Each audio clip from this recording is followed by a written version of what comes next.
And hello and what's up again for another deck feature, another deck list for the Pioneer format. So we go again with the 5 colors of a deck, which we call this one as Nib to Light.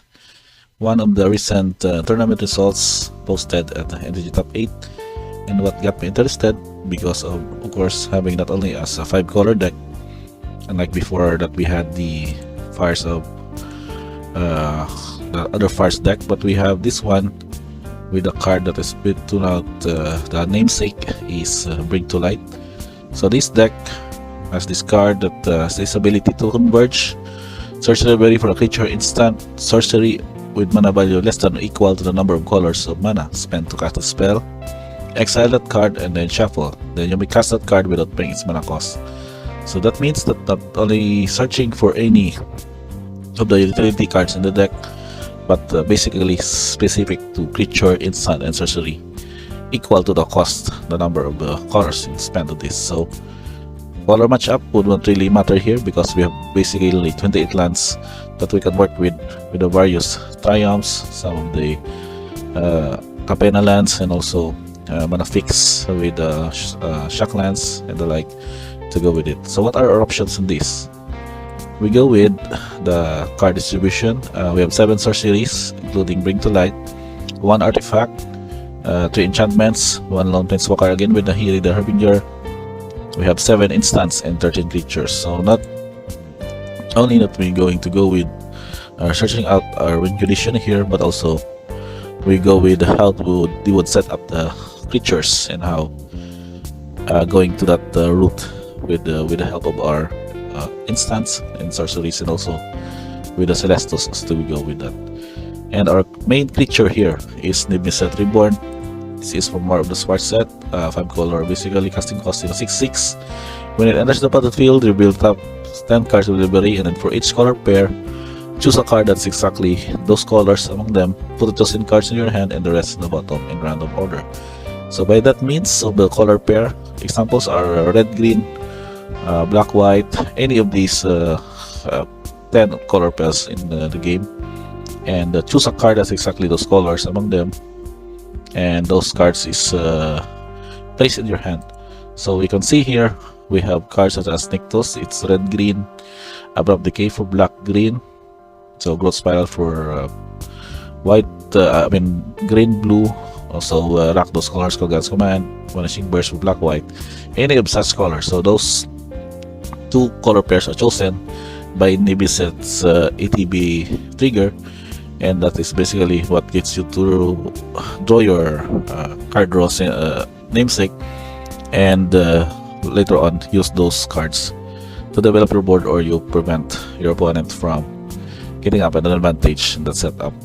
So with Nibiset's Reborn, we also have options in the deck with a copy of Omnath, Locus of Creation. So this is just basically a 4 to cast 4/4, but it goes with the ability again as compared to other similar Omnath builds. You will draw a card, you get to take advantage of the landfall abilities, the various gains of triggers. But with this setup, since we're not using fetch lands in Pioneer, we just basically get more with how we play additional land in the form of Growth Spiral, and probably that's the only card that make that setup. So along with that, we also have Clotis, again as mentioned earlier. This is one of the color pairs that you can dig out from the deck through Nimbus's trigger.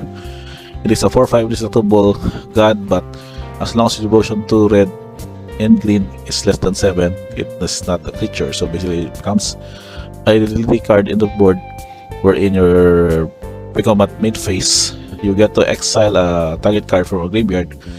Then if it was a land card, you may be able to add red or green color. Otherwise, you will gain 2 life and deal 2 damage to its opponent. So you still slow clock every pre-combat main phase, but in any way you can also help out curve your lands by exiling a target land card from a graveyard. That means either your graveyard or your opponent's graveyard, to be able to wrap up to your better spells. So this is just one of the utility creatures along with Omnath. And then we also have 4 copies of Sylvan Caryatid. So this is just basically your card to help you out ramp to your Nibniset or to your Bring to Light mana. So 4 copies of those. We also have a copy of Tolsimir Friend to Wolves, also a kind of utility creature. When it enters the battlefield, you will create a 3/3 green white wolf creature called Bodja, Friend to Elves, and then whenever a wolf enters the battlefield under your control, you will gain 3 life and put that creature. Have the creature fight up to one target creature you don't control. So in a way, it's sort of a removal itself, but also gets you a board advantage with basically 2 3/3s added to your lineup. Now we also have bulky. We have this specific option here that you can cast it for bulky God of Lies, or use the flip card to Planeswalker Tibalt Cosmic Impostor. So either way, as you go with this ability, that would really depend now on how the situation will favor to you. If you needed to cast the Planeswalker mana up to that 7 mana and just use bulky early on as a 2/1 to be able to exile creature card revealed from your opponent's hand. So other than that, we also have 2 copies of Wandering Mind. So this one has the TV ability to be able to look at the top 6 cards of your library, and you can choose a non-creature, non-card from it, and put it in your hand. So basically digging up a sorcery such as that of Bring to Light, if you to be able to cast this one also. So that is your 13 creatures. For instant, we have 7, as again one of the good targets of Nimicit's TB ability. Spot removal such as Abrupt Decay, Call Against Command. It's also a removal in a utility card, Vanishing Burst. So basically exiling target monocolor permanent, which is very relevant here in most of the matchups in this metagame. And Growth Spiral to ramp up your lands, and also card resource. In addition to that, we also have 3 copies of the Lens Binding for the enchantment, which cost 1 less with the domain effect for each basic land type among lands you control. So also flashy spot removal, and it helps with that of the Celestus, wherein it would also get you to add mana of any color, and use this ability to have this trigger that whenever it becomes night or night becomes day, you will get 1 life and then have an extra card draw to fix out your hand or dig out to your better threats. Now last, before we go with the Hiri, we also go with the several sorcery cards from here, wherein we are not really using Bring to Light as a sort of a utility card to search out those specific card types, but they also have different Clarion to where we will be able to sweep out those early threats, and also use Extinction Event for the same purpose. And another swap copy of Deadbore is be able to target a creature or Planeswalker for just 2 mana. For Nahiri's ability, we go with one with a good mana fix, wherein whenever you're good to activate your +2, you will discard a card and draw a card. Also have this one as a removal, exile target enchantment, tap artifact, or trap feature, and if ever you would be able to go to the 8 loyalty cost, you will be able to search library for an artifact or creature card, put it in your battlefield, and then shuffle library. It gains haste, and then return it to your hand at the beginning of your next end step.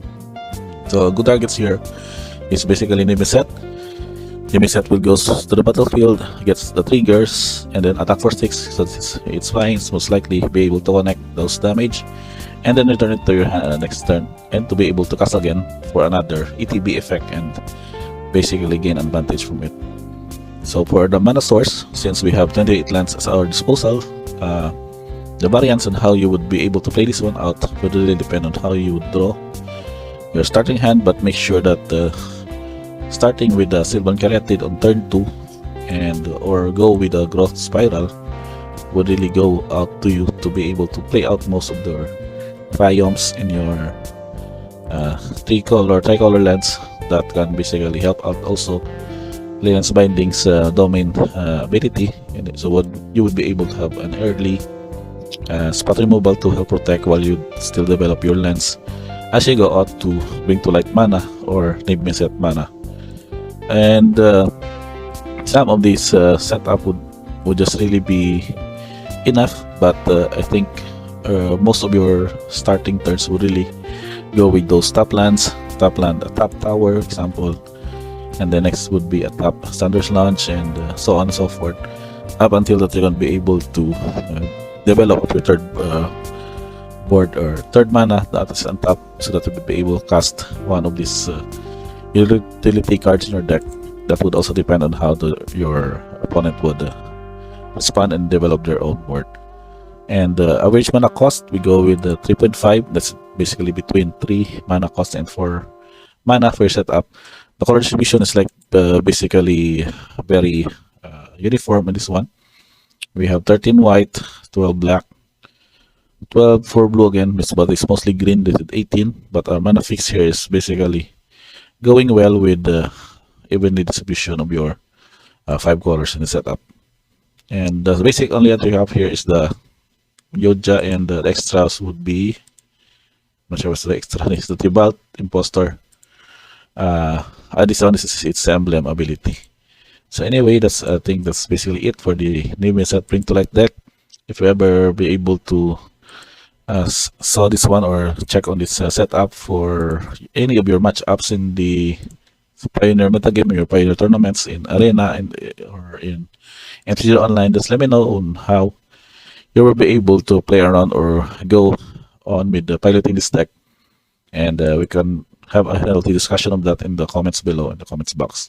So again, thank you guys for checking out this video for another Pioneer deck tech. Don't forget to like, subscribe for more MTG content, deck list, and other like stuff in our future, in the next videos.